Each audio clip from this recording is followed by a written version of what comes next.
सूत्र पर विचार चल रहा था। एक प्रकार का धारणा आपने सुना कि जिसमें 10 स्थान अलग अलग गिनाए गए थे। श्रुति अनुसार 11 स्थान वाला था वो, जिसको शिव योग मार्ग कहते हैं। 5 प्रकार की मार्ग है धारणा का। पहला का नाम शिव योग मार्ग, दूसरा पंच तत्व मार्ग, तीसरा पिंड ब्रह्मांड मार्ग, चौथा नाद मार्ग और 5वां जो है नाड़ी चक्र मार्ग। ये 5 प्रक्रिया से धारणा किया जाता है। पहले वाला जो शिवयोग मार्ग में 10 स्थान अथवा 11 स्थान माना गया था, जहां पर चित्त को आप स्थिर करने का प्रयास करते हैं। उसमें भी अलग अलग संज्ञावली थी, शब्दावली, नाभि चक्र, हृदय पुंडरीकी, मूर्धनी, ज्योतिषी, नासिकाग्र, जिह्वाग्र इत्यम आदि करके भाष्यकार ने कहा था, जिसके अंदर गरुड़ पुराण का श्लोक और मैत्री परिषद के मंत्रों को हमने बता दिया था आपको। उसी को अन्य योग दर्शन के ग्रंथों में नाम इस प्रकार से लिया। शिव योग मार्ग का पहला स्थान मूलाधार, दूसरा स्थान स्वादिष्ठान, तीसरा नाभि चक्र मणिपुर, चौथा हृदय चक्र अनाहत, 5वां कंठ चक्र विशुद्धि, छठा जो है जिह्वा मूल, 7वां भू चक्र भ्रूमध्य आज्ञा, 8वां निर्वाण चक्र कहते ब्रह्मरंध्र के पास जो विद्यमान है वो, 9वां ब्रह्मरंध्र, 10वां हो गया समष्टि कार्य अहंकार, समष्टि कार्य अहंकार ले। और ब्रह्मरंध्र के ऊपर का भी तात्पर्य जो 9वां है, उसका भी तात्पर्य है कि त्रिकूट नामक तिमिर एक माना गया है। उसके भीतर आकाश का बीज, हम एक मंत्र होता है, हम बीज, उस बीज से भी शून्य होकर के अर्थात पंचभूतों के तत्व से भी रहित होकर के तत्वातीत स्थिति को कहते। ब्रह्मरंध्र से ऊपर मानना, कल्पना, इस ऊपर का देश में कल्पना करना, वहां पर मन को स्थिर करने का प्रयास करना, उस ऊर्ध्व शक्ति में ध्यान करना, धारणा करना, उसको कहते 9वां। और 10वां था अहंकार। और आगे भी कुछ लोगों ने शिव योग मार्ग में 2 और जोड़ दिया। 11वां कारण तत्व महत तत्व और 12वां अपना जीव का अपना स्वरूप। ये 12 जो स्थानों पर ध्यान धारणा करने का नाम शिव योग मार्ग है। दूसरा पंच तत्व मार्ग, जो कि वशिष्ठ संहिता में वर्णन किया गया है, जिसका संक्षेप में योगी याज्ञवल्क्य संहिता में वर्णन हुआ है, बृहद योगी याज्ञवल्क्य में भी वर्णन हुआ। ऐसे विशिष्ट जो 5 है उसके अन्य श्लोकों में विद्यमान है, जिसको मैं सुनाऊंगा आपको। धारणा जिसका नाम पंच तत्व मार्ग है, पंच तत्व मार्ग धारणा के बारे में। प्राप्त श्री हरिताल हेम रुचिरा तत्तकलालांचितम संयुक्त कमलासनेन चतुष्कोणा हृदय स्थायिनी प्राणास्तत्र विनीय पंचघटिका चित्तान्वितं धारये एषा स्तंभकरी सदा क्षितिपरा ख्याता क्षमा धारणा। प्राप्त श्री हरिताल हेम रुचिरा तत्तकला लांछितम,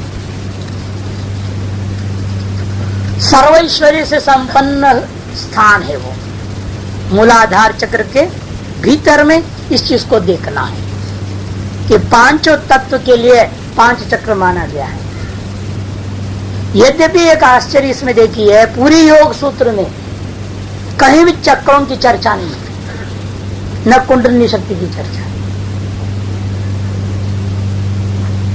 क्यों ऐसे? कारण है कि उनका वर्णन सुन करके आदमी जो है ज्यादा मोह में पड़ जाता है। इधर योग सूत्रकार ने क्या दिखा, मुख्य रूप में साधन को महत्व दिया।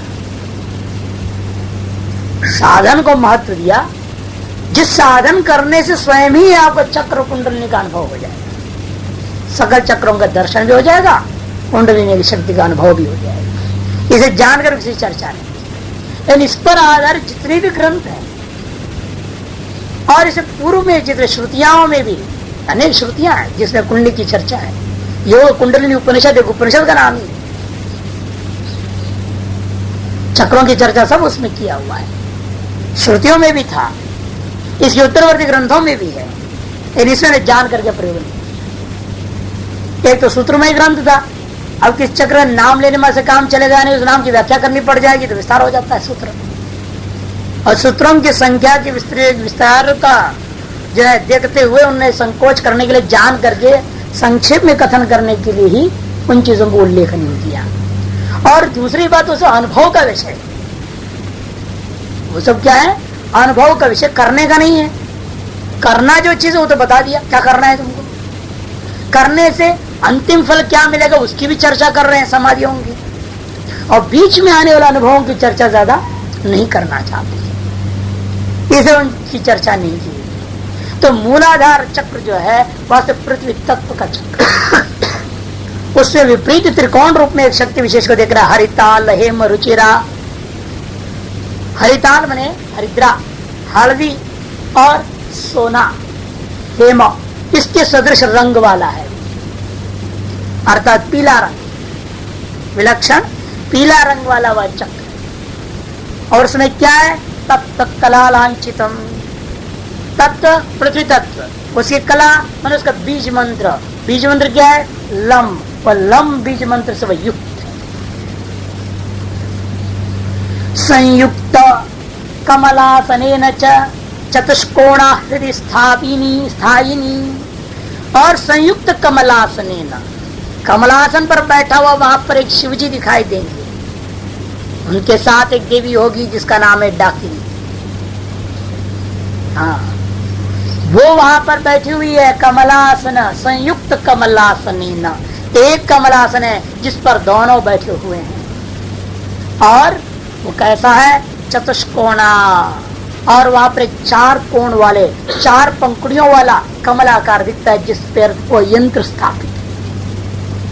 आप कोई भी यंत्र स्थापना करते कर्मकांड में आप देखेंगे ना, पहले क्या डालते हैं, पत्तल बिछाएंगे, थाली रखेंगे, कुछ तो रखेंगे, उस पर चावल वगैरह डाल देंगे, कलश रखेंगे, कलश के ऊपर एक कपड़ा रखेंगे, उस कपड़े के ऊपर यंत्र स्थापना करेंगे, फिर उस यंत्र के ऊपर मूर्ति, ये प्रक्रिया है। उसी प्रकार यहां पर भी अंदर दिखाई देगा आपको अनुभव में। पहले केवल लाल रंग दिखता है, उस लाल रंग के ऊपर एक विलक्षण लालिमा, हल्की लालिमा से तो चार पंखुड़ियों वाला गुलाब दिखेगा।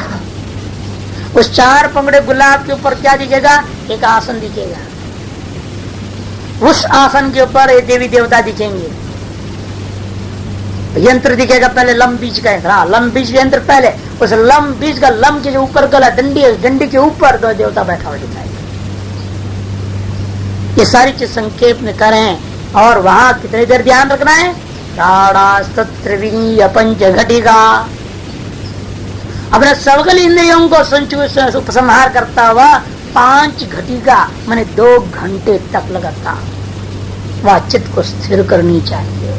चित्तान्वितम धारये ऐसा स्तंभ करी, अरे ये धारणा क्या करेगी, आपकी इंद्रियों का स्तंभन करने की क्षमता प्राप्त कराती है। जैसा पृथ्वी नित्य दृढ़ स्थिर है, उसे आपके सारा मन और चित्त और इंद्रियां नित्य दृढ़ और स्थिर हो जाएंगे। ऐसा स्तंभ करी सदा क्षिति परा, और सदा क्षिति को, पृथ्वी तत्व को जीते हुए हो करके, जीत करके आप पृथ्वी धारणा को इस तरह से, जो प्रसिद्ध पृथ्वी धारणा को करने में सक्षम हो जाते हैं। दूसरे में कहते हैं अर्धेन्दु प्रतिमं च कुंद धवलम कंठे च तत्तान्वितम तत्पीयूषवकार बीज सहितम युक्तम सदा विष्णुना प्राणास्तत्र विनीय पंच घटिका चित्तान्वितं धारेत एषा दुस्सह कालकूट तरला स्याद्वारुणी धारणा। अर्धेन्दु प्रतिमं च, अष्टमी की जो चंद्रमा, अर्धेन्दु अष्टमी की जो चंद्रमा, उसके सदृश दिखाई देता है, चंद्राकार हुआ दिखाई देता है। कुछ ग्रंथों में द्वितीया की चंद्रमा कह दिया है। उसके ऊपर क्या दिखेगा, अर्धेन्दु प्रतिमं च कुंद धवलम, कुंद पुष्प का सदृश श्वेत रंग का युक्त होता है। कंठे च तत्वान्वितम, और उस चंद्रमा का कंठ में और बीचों बीच में इसका बीज मंत्र जो तत्व है, तत्व का बीज मंत्र पर जल तत्व का बीज मंत्र है वह युक्त है। वो स्वयं बता रहे तत्पीयूषवकार बीज सहितम, वह अमृत धारा जैसे दिखेगा, उस अमृत के ऊपर वम बीज दिखाई देगा। उस वम बीज के ऊपर राकिनी देवी और 6 भुजाओं वाला रुद्र दिखाई देगा, विलक्षण देवता दिखाई देता है। इससे क्या होगा? कहते वहां पर निरंतर बीज सहितम युक्तम सदा विष्णुना, सदा विष्णु के द्वारा, रुद्र नहीं विष्णु है, मणिपुर में रुद्र होता है, स्वादिष्ठान में विष्णु है, विष्णु के साथ राकिनी, डाकिनी, राकिनी, लाकिनी, मणिपुर में लाकिनी है और वहां रुद्र बैठे। आगे कहेंगे उस चीज को। वहां पर प्राणा सत्र विनीय पंच घटिका, उस स्थान पर अपने सकल प्राणों को, इंद्रियों को विनीय मैंने उपसंहार करके क्या करना चाहिए? तो कहते 5 घटिका पर 2 घंटे लगातार चिंतान्वितं धारयेत्, चित्त से दृश्य से युक्त होकर के धारणा करनी चाहिए। इससे क्या होगा? ऐसा दुस्सह कालकूट तरला, दुस्सह जो कालकूट है उसको भी तरा दी।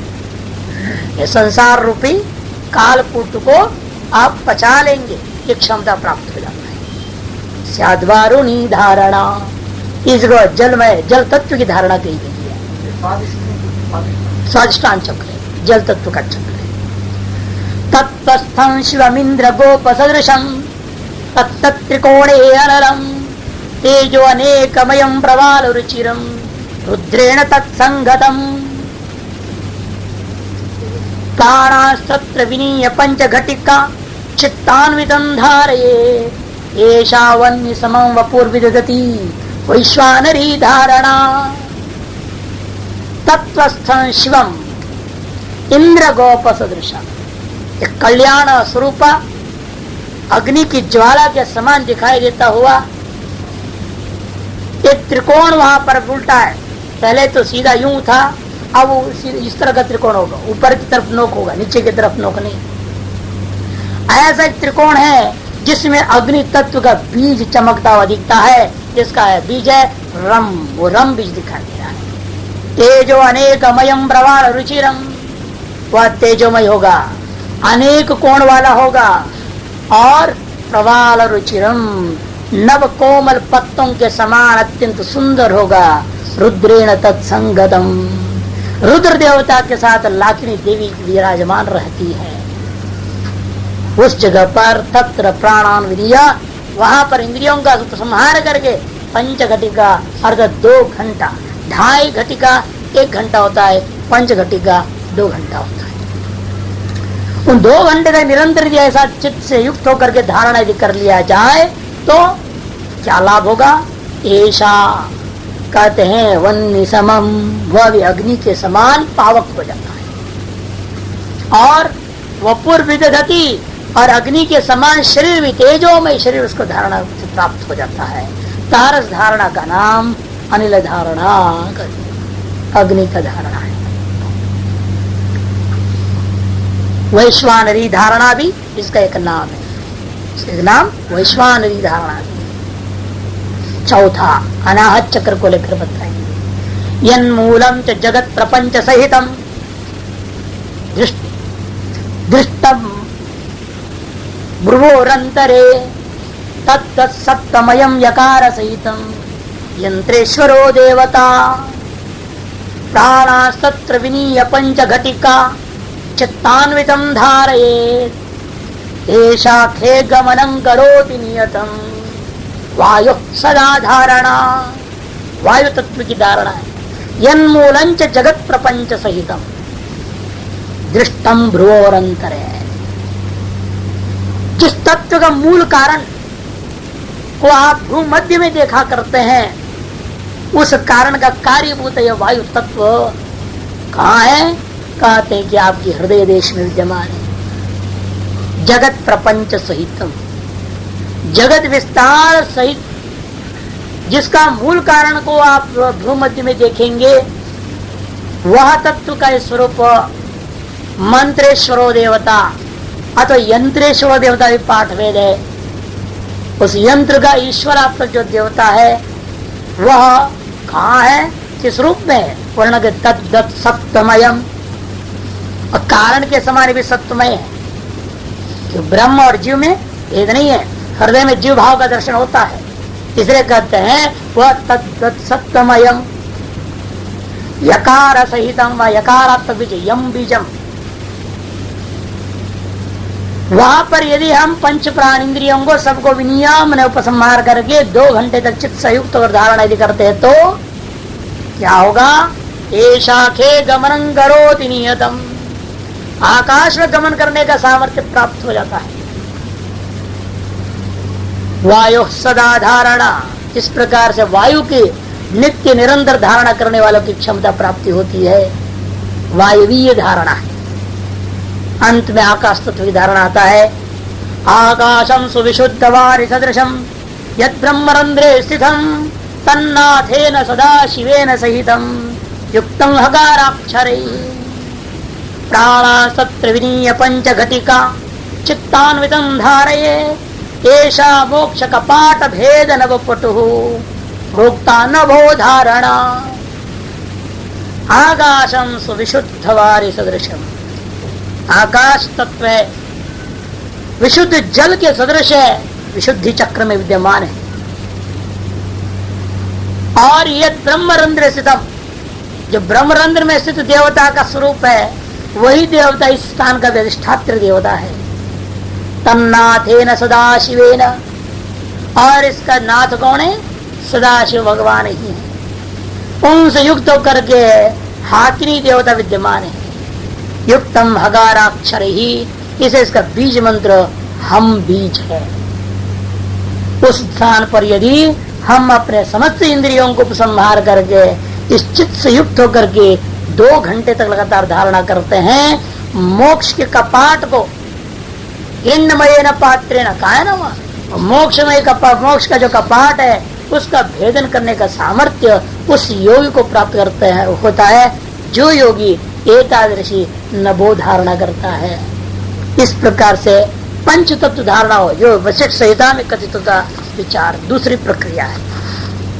तीसरी प्रक्रिया है पिंड ब्रह्मांड मार्ग।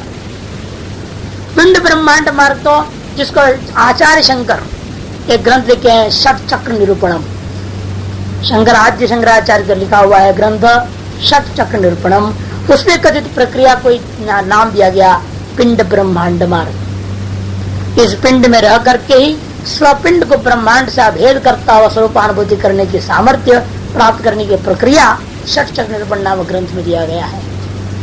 वहाँ मूलाधार स्वादिष्ठान मणिपुर अनाथ विशुद्धि और आज्ञा, इन्हीं 6 चक्रों को तो रीढ़ की हड्डी के बीच विद्यमान माना जाता है।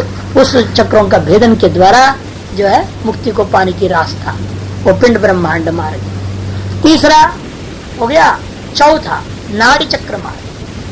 नाड़ी चक्र मार्ग में 16 मुख्य नाड़ियों का वर्णन किया गया है, जिसको अपना पूर्ण योग पुस्तक में या होलिस्टिक योगा पुस्तक में देख सकते हैं।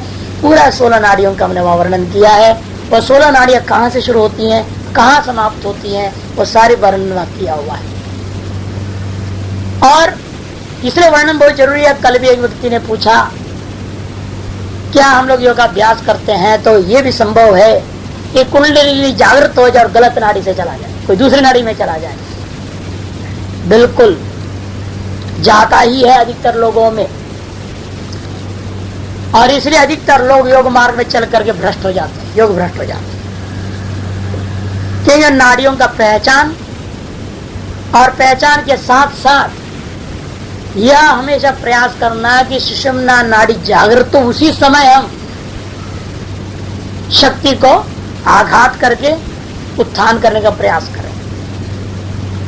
ये सतर्कता योगी को बरतना पड़ता है, और ये आसान बात नहीं, बिना गुरुजनों की कृपा का, गुरु का देख रेख के बिना किया नहीं जा सकता। गुरु ही कराते हैं इस चीज को, तभी हो पाता है, नहीं तो नहीं होता। बहुत कठिन प्रक्रिया है कि सुषुम्ना दर्शन होना ही कठिन है, और सुषुम्ना दर्शन होने के बाद शक्ति को उत्थान करना प्राण संचालन सत्य संचालन क्रियाओं के द्वारा, ये और भी कठिन काम। और वो प्रक्रिया को सिखाना और कराना एक साधारण योगी का काम नहीं है।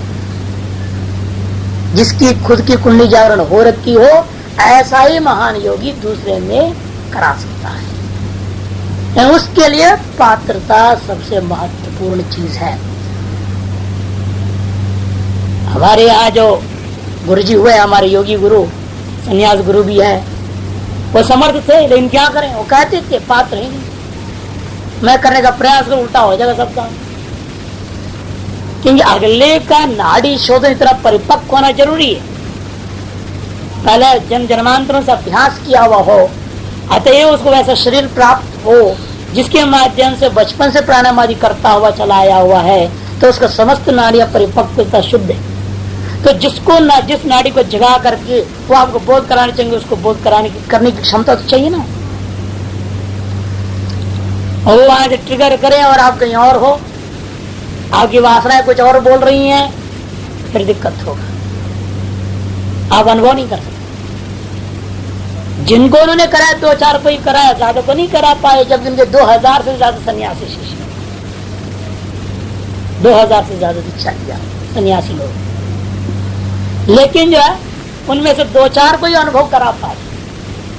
और कहते सब संस्था चलाने के लिए बनाया हुआ है, बोलते क्या करें, संस्था भी तो चलाना है, इसे सब बना दिए, सब योग्य नहीं है, योग के भी अधिकारी नहीं बोलते, ऐसा क्या कर्मयोग के, इनको हम पेल रखते, काम करो 24 लगाए रखो, ये तो उसी के लाए।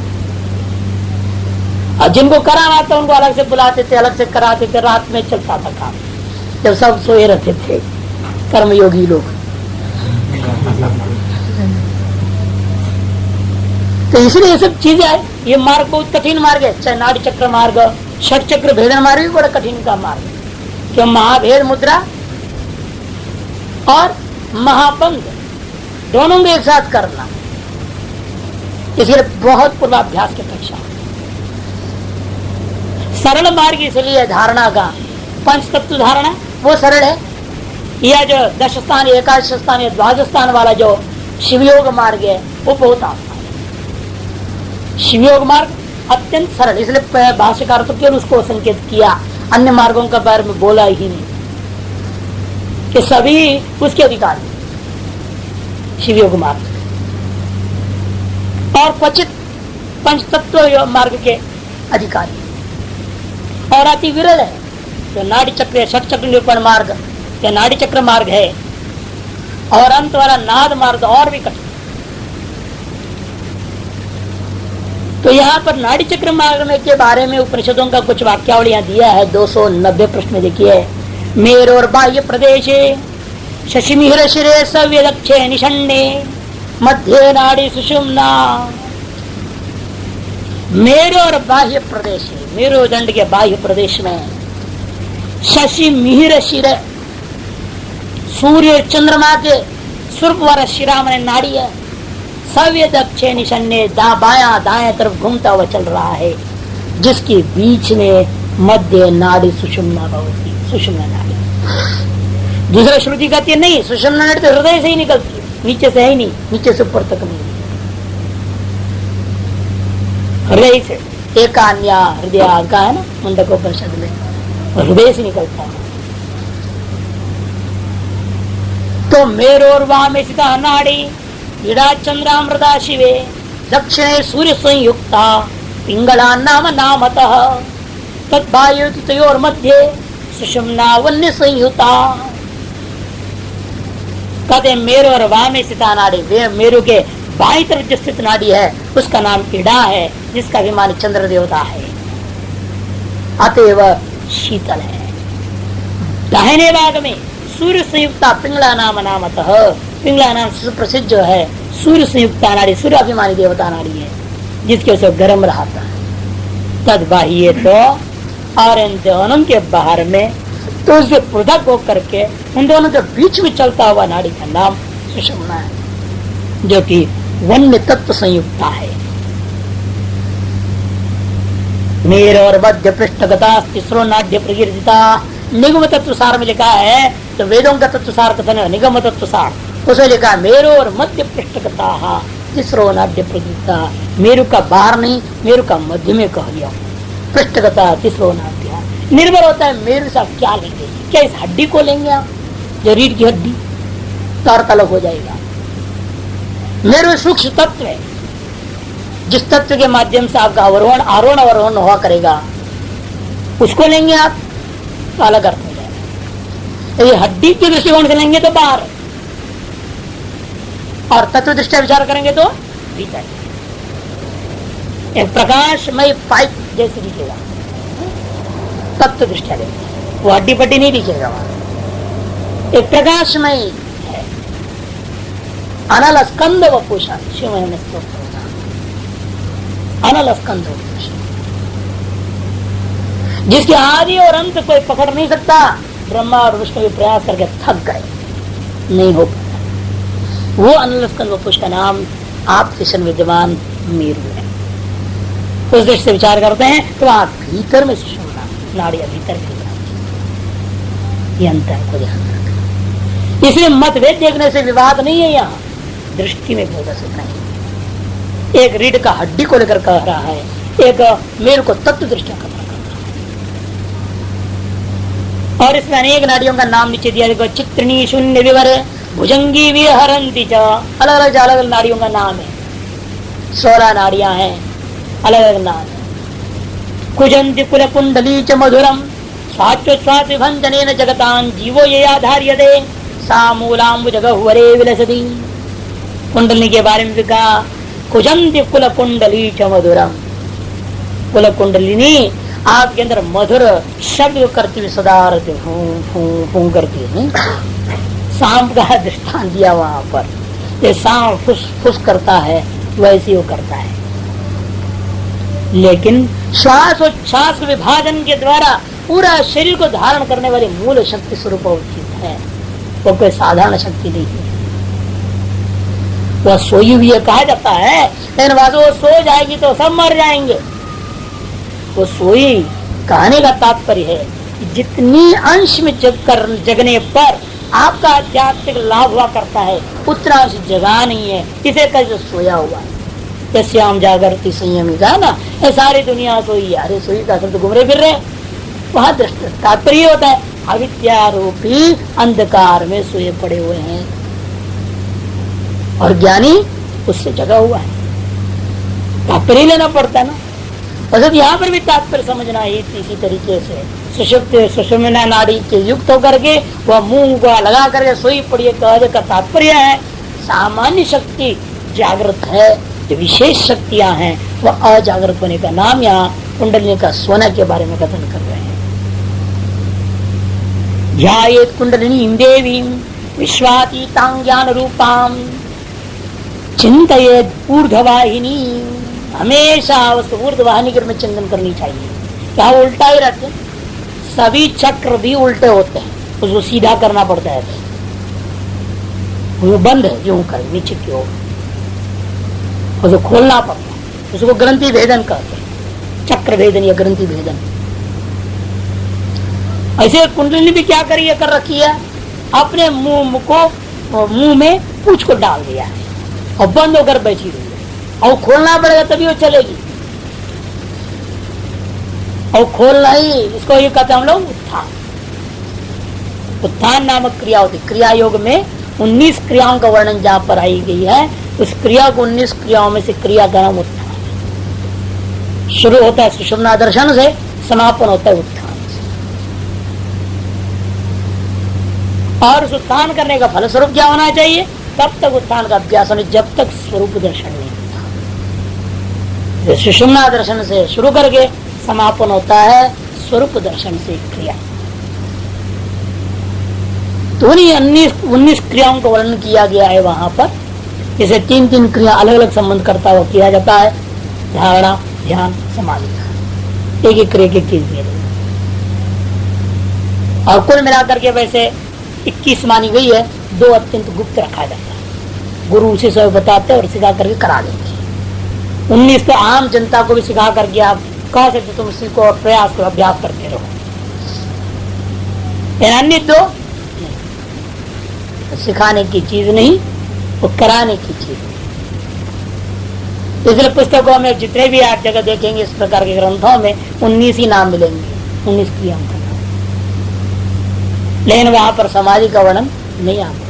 19 21 के बिना समाधि की प्राप्ति नहीं होती। 19 क्रियाएं केवल तैयारी है भेदन के लिए, और भेदन केवल आपके आगे चक्र तक हो पाता है, उससे आगे बढ़ नहीं पाते 19 क्रियाओं के द्वारा। अंतिम 2 क्रियाओं के बिना आप और आगे बढ़ नहीं सकते। बिंदु चक्र और सहस्रार चक्र का भेदन असंभव है। करके देखोगे तो पता चलेगा। पहले सीखो 19 क्रियाएं और लगो उसमें, तो सब कुछ मालूम हो जाता है इससे कहां से किस क्रिया से कहां तक पहुंच पाते हैं। हमारे कहने से फायदा नहीं होगा। हर क्रिया का स्थिति अलग अलग है, किस क्रिया से किस चक्र तक कैसा भेदन होता है कौन सिखाएगा? ऐसे गुरुओं के चक्र में पढ़ना पड़ेगा ना। ये कठिन गुरु इसे नहीं है क्योंकि खुद हम पात्र नहीं। यह समझ में आ जाएगी तो अपने आप सब हो जाएगी। अपने अंदर पात्रता लाने का प्रयास होना जरूरी है। अब एक बच्चा सोचे अरे स्कूल में कोई टीचर ही नहीं, सब गधे, कुछ नहीं जानते, क्या पढ़ेगा बच्चा? बच्चे को मान के चलना पड़ता है जो मेरे को टीचर अपने सामने है यही सबसे बढ़िया है। ये जो माने अंडा नहीं है ना, माने आनंदो सिखा रहे ना, बस यही मेरे लिए अभी आवश्यक है। और मान के चलेगा वही सीख पाता है, आगे बढ़ पाता है। शुरू में ये खोजने लग जाए मेरे को पीएचडी पढ़ाने वाला प्रोफेसर के पास ही पढ़ना है, और वो लेक्चर बोलेगा बच्चा को समझेगा नहीं। हर स्टेज का टीचर अलग होता है। आप जिस स्टेज के हैं उस स्टेज के टीचर आपको मिल जाते हैं, लेकिन आप उसको अनादर करते हैं। हमें तो वो चाहिए, और उस चक्कर में ना वो मिलेगा और सामने जो मिला वो भी चला गया। इसलिए पात्रता को अपनाने के लिए जिस स्तर में जो मिल रहे हैं उनसे जो मिल जाता है उतना सीख लो, उतना करो, अपने आप अगला गुरु मिल जाए। यदि हम भी सोचते हम लघु उससे पढ़ेंगे जो व्याकरण का सबसे टॉप, अब पढ़ ही नहीं पाते। जो सोच जाएंगे तो पढ़ाएगा नहीं, और पढ़ाएगा तो हमें समझ में आएगा नहीं। अब मान लो जो पीएचडी को पढ़ाने वाले, व्याकरण को पीएचडी कराने वाले समझा के कहे अब हमें लघु पढ़ाइए, वो तो भाषी बोलेगा, और भाषी के सूत्र पर बोलेगा तो हमें क्या समझ में आएगा? लघु ये नहीं समझ में आता है, कुछ भी नहीं समझ में आएगा। तो अत्यंत में बोलने लगता अन्योन्य आश्रय। हम सोचते क्या होता है अन्योन्य आश्रय, समझ में आता कुछ? उस सिद्धांत को मुझे भी अक्ल लगा करके घिस जाता है समझते समझते।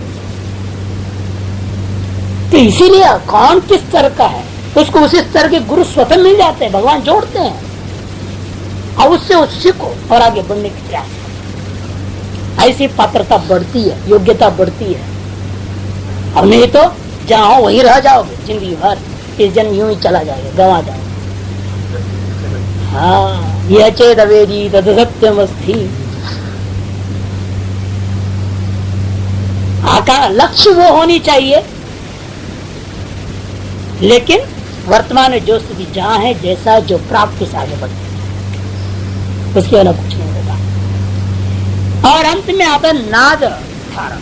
5वीं प्रक्रिया है नाद धारण। परापश्यंत मध्यमा वैखरी चतुर्धा विभक्त होकर नाद पर ध्यान करना है।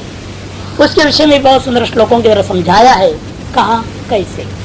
देखिए, स्वात्मेच्छा शक्ति घातेन प्राणवायु स्वरूपतः मूलाधारे समुत्पन्न पराख्यो नाद उत्तम सैव चोर्ध्वदान्वित स्वादिष्ठान विजृंभित पश्यन्त्याख्यामवाप्नोति तथैवोर्ध्वं शनैः शनैः अनाहते बुद्धि तत्त्वं समेतो मध्यमो अभिदः तथा तयोर्ध्वगतो विशुद्धौ कंठदेशतः वैखर्याप्यस्वत्कंठ शीशताल्वोष्टदंतगः। 4 कोटि का वर्णन करता है। मूलाधार सबसे पहले स्वात्मिच्छा शक्ति घातेन, अपर इच्छा शक्ति के द्वारा बोलना चाहता हूँ, बस अंदर से संकल्प होता है तो मूलाधार चक्र में खलबली मचती है। आपके आत्मिक इच्छा शक्ति बोलने की जब होती है, उसी समय आपके मूलाधार चक्र में पराग के शब्द की प्राकृति हो जाता है। स्वात्मिच्छा शक्ति घातेन प्राणवायु स्वरूप, प्राणवायु का स्वरूप से मूलाधारे समुत्पन्न, इसका नाम पराख्यो नाद, उत्तम कोटि का जो नाद है, परा नाम का जो नाद वहां पर प्रकट होता है। फिर आपके प्राणों का प्रयास से सैव च ऊर्ध्वतान्विता, जब बोलने के लिए प्रयास करते हो, है ना, आभ्यंतर प्रयत्न बाह्य प्रयत्न, अब है ना, जब आभ्यंतर प्रयत्न होने लगता है तो वह परानाद जो है ऊपर उठ करके स्वादिष्ठान की ओर आता है। जब उसका नाम हो जाता है, कहते मूलाधार कहा आया, सुषुम्ना स्वादिष्ठान, सैव ऊर्ध्वतान्वित स्वादिष्ठान विजृंभितः, तब उसका नाम पड़ा पश्यन्त्याख्याम अवाप्नोति, पश्यन्ति नाम को प्राप्त हो जाता है। तथैव ऊर्ध्वं शनैः शनैः, उससे और ऊपर क्यों रहा, पूरा कंठा प्रदेश का ना ऊपर जब आने लगता है तो वो कहाँ पहुंचा, कहते अनाहते बुद्धि तत्व समेत अनाथ पहुंचा, तब आपका बुद्धि तत्व से उसका संबंध हो। अब तक जो आप परा और पश्यन्ति में शब्द का आकार नहीं होता, शब्द का कोई आकार प्राप्त नहीं हुआ। जब बुद्धि में आपका जो विचारित क्या बोलना चाह रहे हो, कौ बोलना चाहते हैं, तो वो बुद्धि संयुक्त और अनाथ चक्र में जब आया हुआ जो स्थिति रहेगा मध्यगा, जिसका नाम मध्यगा, वहां पर उसका आकार प्राप्त, वह आकार भी अत्यंत सूक्ष्म है। उसकी स्थूल रूप तब मिलेगा जब कंठ तालवाद्य विघात होता है। आपको विसर्जन यानाम कंठ हटाए ना आपने, तब स्थानों के साथ जब वो प्राण वायु आके टकराएगा तब उसकी स्थूल रूपता होता है, और बाहर आने पर आपको सुनाई देता है। कदे मध्यगा है, मध्यमो अभिदह, मध्यमा नाम का उसका पड़ गया, परा पश्यन्ति मध्यमा, तथा तयोर्दगदो विशुद्ध्यौ कंठदेशदः, और उससे भी और ऊपर जब आपका बाह्य प्रयत्न होने लगता है तो कंठ देश में आ गया जहाँ विशुद्धि चक्र, वहां पर उस शब्द का नाम वैखरी हो गया, वैखर्य तथा कंठ शेष तालोष्ट दंत, कंठ मूर्धा तालु ओष्ठ दंत इत्यादि स्थानों से टकराता हुआ निकल सकता है, उस शब्द का नाम वैखरी हो गया। और चक्र निरूपण में उसके बारे में संकेत दिया, ओंकारेण इव देवी यम नियम समभ्यासशील सुशीला। कौन कर सकता है धारणाएं? आप कहते हमको सिखाने वाला नहीं है, क्यों नहीं मिला? क्योंकि आपके यहाँ यम नियम आसन प्राणायाम कुछ भी नहीं है। यम नियम समभ्यासशीला, यम नियम समीक समय का अभ्यास करने के शील वाला जो होता है ना, वही व्यक्ति उस कुंडली शक्ति को पहचान पाता है, वही व्यक्ति हुम रूपी बीज का इस्तेमाल करता हुआ उसको जागृत कर आगे बढ़ा पाता है। हर आदमी नहीं कर सकता। जो चार युग का स्वरूप है साक्षात दिखाई देता है। सत्युग में न चाहने पर भी आके दिया करते थे,